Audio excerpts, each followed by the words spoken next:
Tenemos un solenoide o electroimán, ¿ya?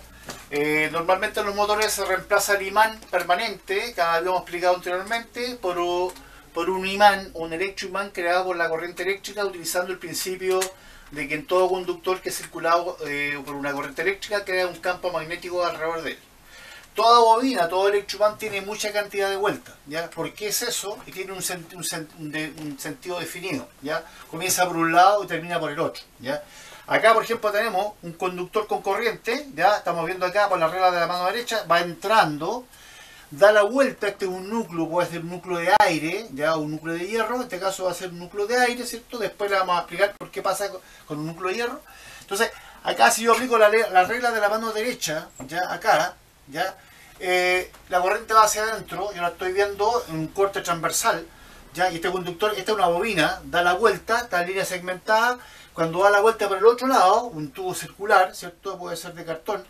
La corriente va, esta corriente que está entrando, que la estoy viendo yo aquí entrando, acá va saliendo. Lo mismo da la vuelta al otro lado, allá va entrando, baja, da la vuelta, va a salir, sale por acá. Por lo tanto, todo por arriba son cruces, implica que la corriente va entrando con respecto al observador, en una vista transversal de corte.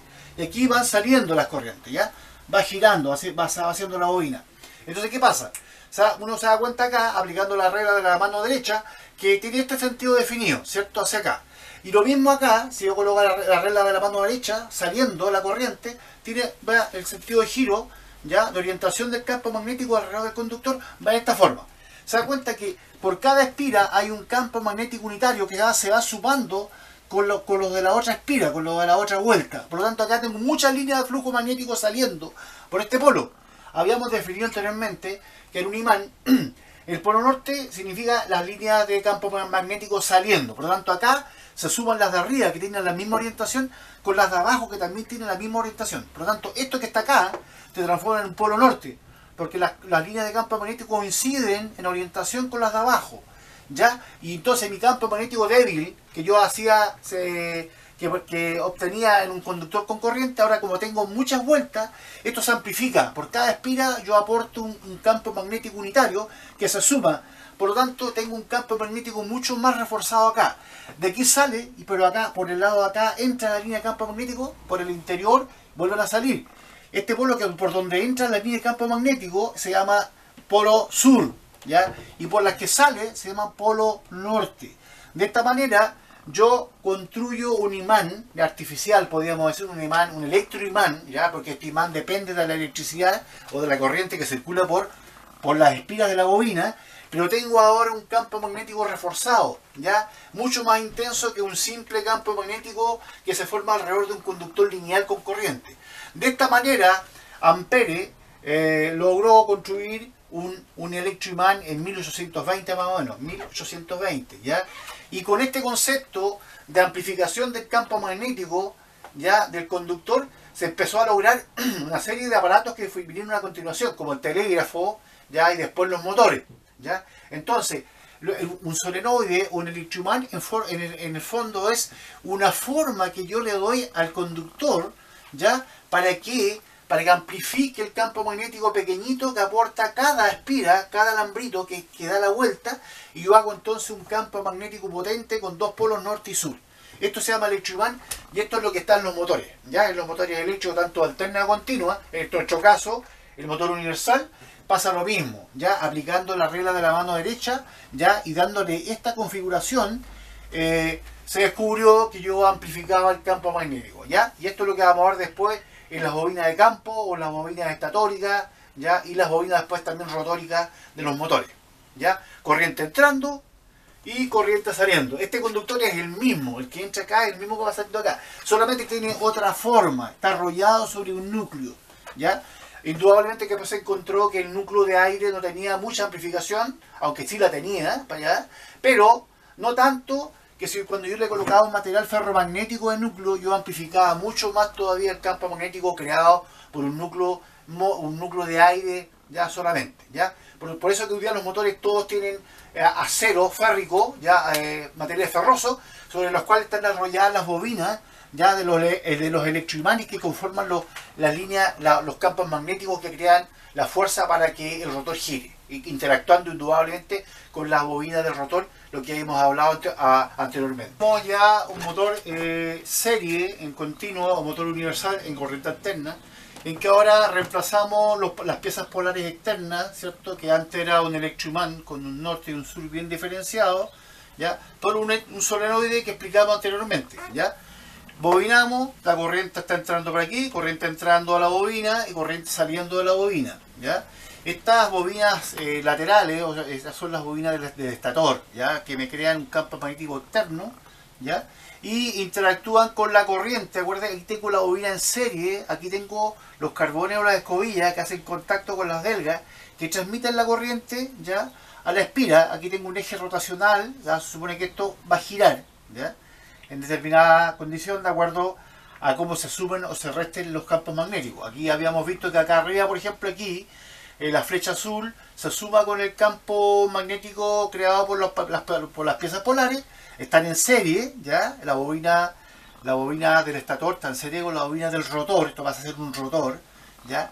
Entonces, esto va a tender a girar, ¿ya? Acá arriba se refuerza, acá se debilita, esto tiende a empujar hacia abajo, y acá al revés, arriba se debilita, por lo tanto esto va a girar hacia la izquierda, ¿ya?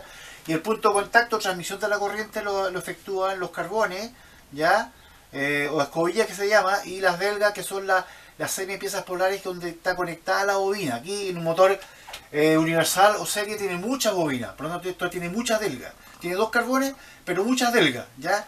Que cada delga, un par de delgas corresponde a una bobina, ¿ya? Entonces aquí yo tendría una bobina en serie del campo, ¿ya? Del estator, en serie conectada con la bobina rotórica o de armadura, ¿ya? El EF pasa a estar conectada con el AB de la bobina del rotor. Así se origina el movimiento y la transferencia de corriente para que estos campos magnéticos sigan interactuando y se provoque la rotación de la bobina rotórica, ¿ya? Aquí tendríamos ya un motor serie, un motor universal, ¿ya? Dibujado de forma bien general con sus partes y por qué gira, ¿ya? Ahora, si es alterna, no importa que esto se va a cambiar, la forma para poder cambiar la rotación del motor en corriente alterna, ya de motor universal, hay que modificar, cambiar o la armadura de posición o la bobina estatórica, ya del inductor, campo inductor, para que gira al revés. Para cambiar el giro de este motor, ya en este caso estoy cambiando, para esta condición puedo cambiar la bobina de armadura, ¿ya? O de rotor, o puedo cambiar de posición la bobina del inductor, ¿ya? Del campo inductor, ¿ya? En este caso definí EF, el campo serie o inductor, y el inducido acá, en el caso de la armadura o rotor, AB. Entonces en este caso, por ejemplo, tengo conectado, entro por, la corriente está entrando por acá, por el E, ¿cierto? Ya, positivo o negativo, o alterna, ¿ya? Y esta corriente circula por acá y tengo el puente entre F y A. Entonces aquí defino que el giro, tengo F con A conectado acá, y giro en determinada posición. Acá cambié la posición ahora para cambiar de giro para el otro lado, ¿cierto? Cambié, coloqué el F ahora en la entrada y el E lo conecté con el A. El E con el A. Entonces el motor gira para el otro lado. Cambié de posición la bobina, los contactos de la bobina serie, ¿ya? También puedo hacerlo con la bobina de armadura, ¿ya? Que vamos a ver a continuación. Así yo logro no las dos al mismo tiempo, porque si no el motor sigue girando en la misma dirección, ¿ya? Solamente esta bobina o esta puedo cambiar, ¿ya? Aquí en este caso dejé a B, la bobina de armadura fija, y cambié de posición, invertí solamente el bobinado de campo, ¿ya? Para que cambie el giro, ¿ya? Del motor. Acá tenemos lo mismo, cambio de giro, pero ahora con la bobina de armadura. La bobina de campo EF la dejamos fija, no la cambiamos, solamente invertimos acá la bobina de armadura o rotor. Acá tenemos A con B y acá tenemos B con A. O sea, acá en este punto azul acá queda conectada el F con el A, y acá en el otro sentido de giro, ¿ya? Queda conectado el F con el B. O sea, A pasa para abajo y B pasa para arriba. Esta bobina no la cambio, solamente cambio la bobina de armadura o bobina rotórica. Y ahí yo tendría también la posibilidad de cambiar el sentido de giro del motor. O cambio esta o cambio esta. Si cambio las dos, el motor sigue girando en la misma dirección, no hay cambio, ¿ya? Solamente que voy a cambiar una de las dos, ¿ya? Ahí tendríamos entonces el cambio de giro del motor universal y o motor serie para corriente continua.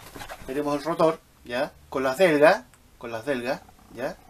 Las bobinas rotóricas, y acá tenemos la bobina estatórica, ¿ya? Aquí en las delgas llega los carbones que están en serie con esta bobina, ¿ya? Y transmiten la corriente al rotor, a la bobina rotórica, ¿ya? Básicamente son dos bobinas, ¿ya?